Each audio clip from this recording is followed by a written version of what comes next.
Today we're going to talk about the derivative of the function, and we're going to focus on the graphic side, and then we'll do some analytic stuff as well.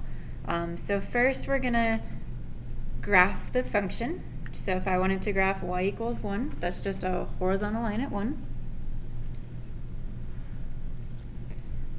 And then we're going to graph the derivative. The derivative is going to be the slope. Okay, that's the thing you need to keep in mind for all of this, the slope. So the slope is 0 for every single point on this line. So the graph of the derivative is just going to be 0.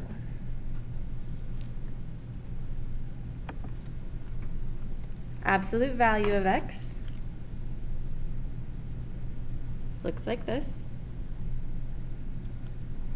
And again, we're looking at the slope. The slope at every point over here is 1. So my derivative is going to be 1. The slope at the corner doesn't exist, so that's why I put an open dot here. The slope on this side is -1. Okay, slope here is 0. Slope here is -1.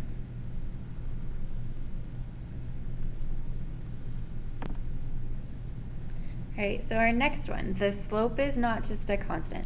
So I'm going to start here. The slope here is going to be 0. And then as I move up this, the slope is going to get steeper and steeper and steeper. So you're kind of going to guess. So if I look here, the slope's kind of about 2. On this side, it would be the same but negative, so I'm going to do -2, and then it's just going to keep increasing. So the tangent line here actually ends up being a line, and next class we'll discover algebraically how this happens. But the slope increases, it's getting more and more steep, so this is going to keep increasing. Okay. Next, we're going to use the calculator to graph the derivative of x cubed. So let's start with x cubed. Okay, and we'll look at that graph. Hint, or tip of the day, if you do a graph and you want to stop it from graphing, if you hit the on button, it stops it from graphing. So I recognize right away my window wasn't right, so I hit stop. So if I just do a zoom standard, there's x cubed. Okay, so transfer that graph over. Now we're going to graph the derivative. The calculator can do this for us. So we're going to go to y equals, and then down here we're going to graph the derivative. So there's 2 ways to get this. I'm going to show you the long way, and then I'll show you the shortcut. So the long way is to go to math, and down here, this number 8 is the numerical derivative. If you have an 83, this is how you're going to have to do this. If you have an 83, it's not going to look like this, but you're still going to do the same buttons. The shortcut, let me clear this. The shortcut, and you guys are going to be using lots of numerical derivatives. So if you go to alpha F2, this is a shortcut to a lot of things we're going to be using. So we're going to use, again, the derivative. So we're going to have d dx, and don't worry about the notation, we will get there. But for right now, I want the derivative of y1. So I can do that. Shortcut is alpha F4 to y1. Otherwise, you have to go to vars, yvars function. So that's a couple extra steps. And then this is going to be when x equals x. Okay, so d dx y1, x equals x, and we're going to be doing several graphs and their derivatives, so we'll just leave that as it is, and then we're just going to change the function here. So now when I graph, what it is graphing is the slopes at different points. Okay, so the slopes are, 0 here, which is why it touches there.